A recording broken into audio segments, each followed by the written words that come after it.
So, today I'm going to talk about a game that's very near to my heart, Machinarium, a 2009 point-and-click adventure game from Amanita Studios. Now, you may be wondering why I'm talking about a game 11 years after its original release. To me, Machinarium was an underrated gem from the golden age of gaming.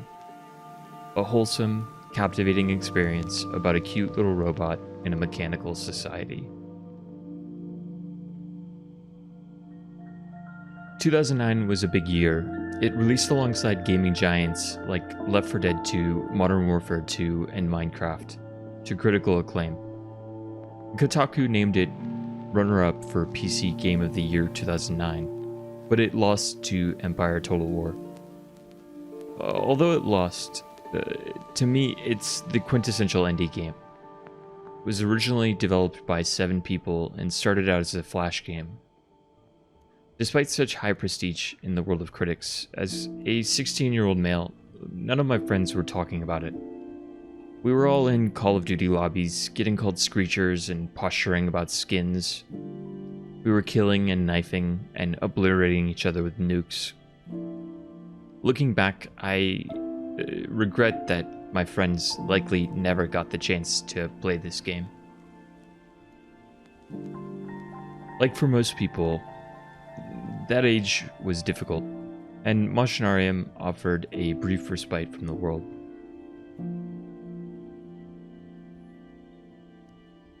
For this video, I'm going to try and slow things down. I'm going to talk in an even cadence, while I let some ambience from the game play in the background. I'm going to let some visuals roll, while I try not to spoil any of the puzzles. We'll talk about spoilers later, in another section. But I hope that you join me on this dissection of probably one of my favorite games.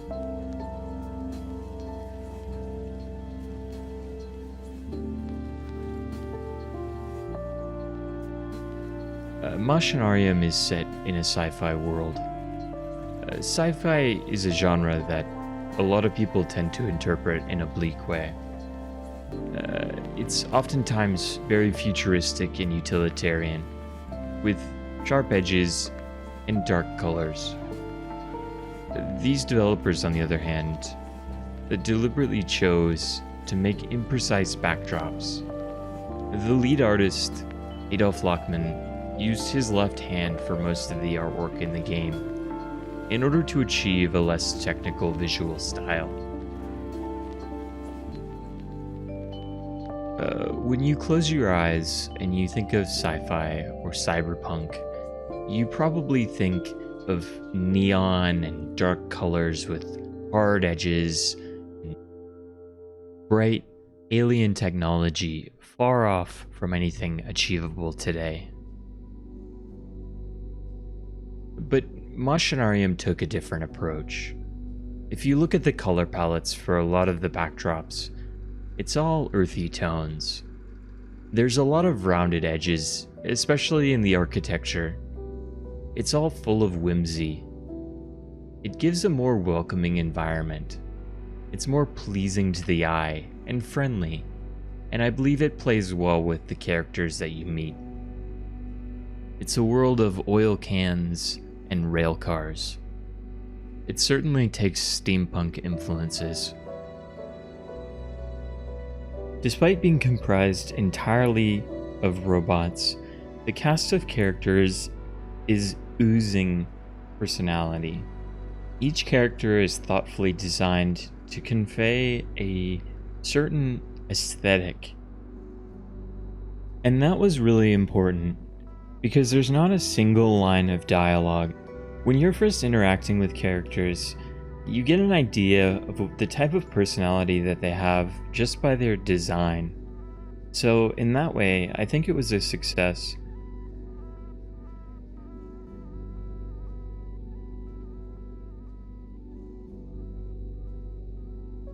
Machinarium had a phenomenal soundtrack. If the visuals set the stage for the Machinarium world, Floex did a great job expanding upon it. I've heard that many Machinarium fans still, nearly a decade after the fact, listen to the soundtrack. Spotify has the monthly listen count at around 30,000 for the game soundtrack, with Floix himself having around 50,000. It won 2009 Best Soundtrack from PC Gamer, and I don't really think it's a surprise. The album had a very interesting combination of classical instruments, ambience, and robotic vocaloids for good measure. It really did a lot to expand upon the whole vibe of the world. And I feel like with every listen, I'm discovering new details that I didn't notice before, which I can't quite say is something that I've ever had happen with another soundtrack. It's such an interesting combination of sounds, and each track has its own unique personality. The glass house with the butterfly is a standout for me personally. It has a dreamy feeling. It's very airy. The soundtrack dances flawlessly between complicated soundscapes and breakbeat style trippy songs like Mr. Hand-a-Goat. It's honestly so varied that it's really impossible for me not to listen all the way through once I start, which I feel like is saying something. One of my favorite songs in the game isn't even in the soundtrack. It's a scene in the town square after you solve a puzzle. Let's take a listen.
It's really difficult for me to find the words to describe exactly why I like this song.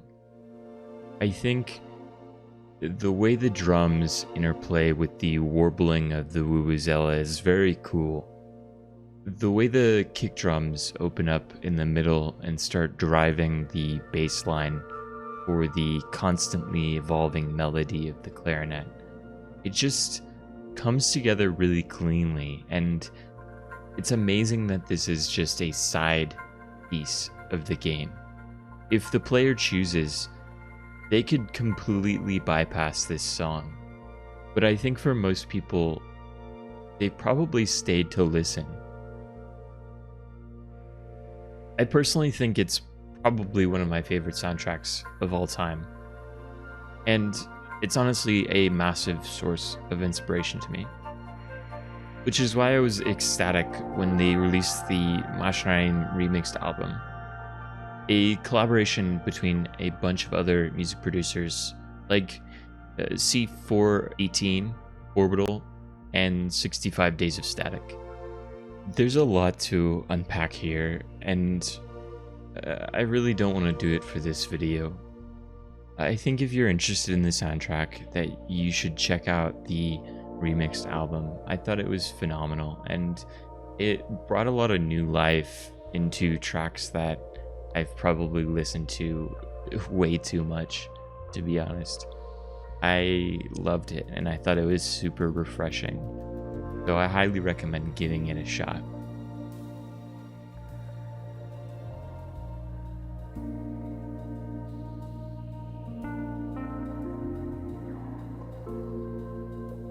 So, from here on out, I'm going to discuss some plot details. If you have yet to pick up the game, I suggest stopping here and doing so. Machinarium has a simple story. I'm not going to pretend that there's a lot here in this short 3-hour game, but I think there are some interesting themes that many people miss. In Machinarium, the player takes the role of Yosef, a robot looking for his girlfriend. While Yosef is a heroic boyfriend, he also takes the role of a mender. Throughout each level, he's going out and solving problems for other people, with few exceptions. I believe the game's core theme is about exploring the duality between cold logic and something much more human. Machinarium is a story about a robot society, but it is also effectively a story about humanity. Throughout each level, players are given ways in which to connect emotionally with Yosef, his plight, and the people, robots, around him. A lot of times, characters within Machinarium are confined to a robotic set of tasks.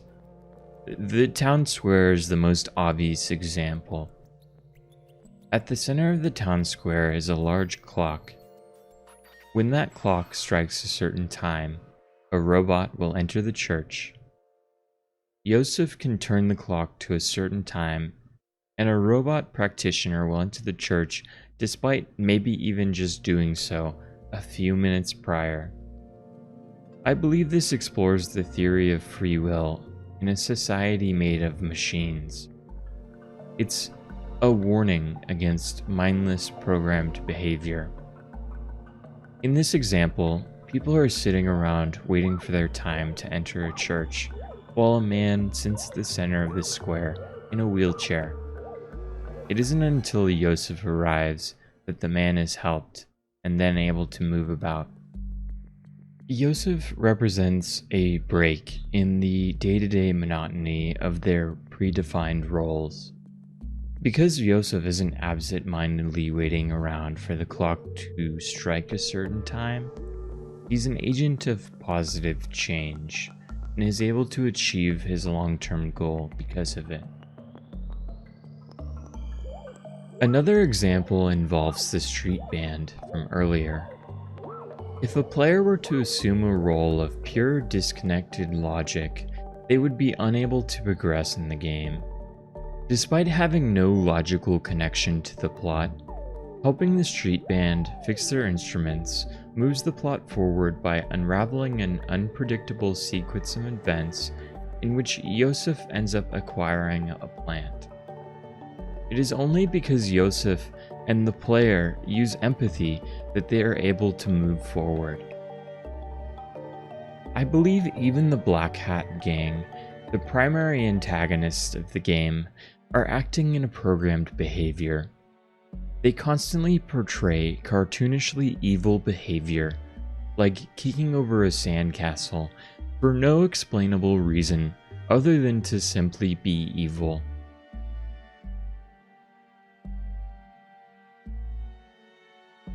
Also, while doing some research, I realized that I was pronouncing his name Yosef, but it actually starts with a J, so I guess it's Joseph. So I'm gonna correct that now. Perhaps a less metaphorical example involves the progression throughout the game. Joseph literally started his journey at the bottom. If the game couldn't be any more clear, the track that plays through the beginning sequence is called The Bottom. As Joseph works his way throughout the city, he's progressing vertically until he reaches the tower, or the castle as it's called in the track. This is the highest point in the city. He only makes it here because he's helped people along the way, who have in turn assisted him with certain obstacles. We also learn that Joseph lives in a feudalistic society and is enslaved along with his girlfriend by a king. It isn't until the Black Hat gang pulls him out of his routine that Joseph starts his quest. Interestingly, the final puzzle sequence in the game involves freeing the king from a mental prison that the Black Hat gang has put him in. Once he has freed the king frees Joseph, and Joseph frees his girlfriend and leaves the city.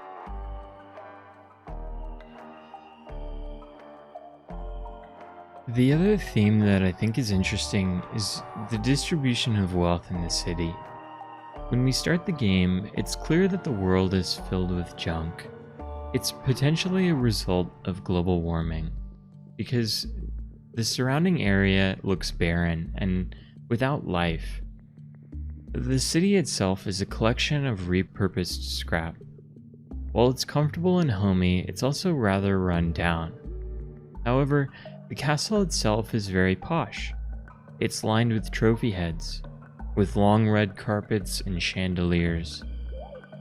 In the castle, we meet a robot who is taken from his homeworld and hung up like a trophy, leading us to believe that the king is an amoral and cruel imperialist. But what do the people below think about this? There's no signs of rebellion or outrage about their place in society. And that programmed behavior I mentioned earlier? Well, the king is shown wearing a massive headset. It kind of looks like VR. But the purpose of this device is never explained. Could this device be some form of control? Ultimately, I think the story is really up to your interpretation. If I were to play this game maybe next year or a couple months from now, my interpretation would probably be a lot different than the way I'm seeing it right now. That's why I'm really interested to hear what y'all's thoughts are. So if you could leave a comment down below with your interpretation of this story, I'd really appreciate it. Anyway, I didn't really want to make this a long video, but there's just so much to talk about. Machinarium is a true masterpiece. I had a lot of fun revisiting it while in quarantine, and I think it's probably a really good game for that purpose. I was surprised to find out just how many ports there were. In fact, just a couple months ago, they released their Xbox port.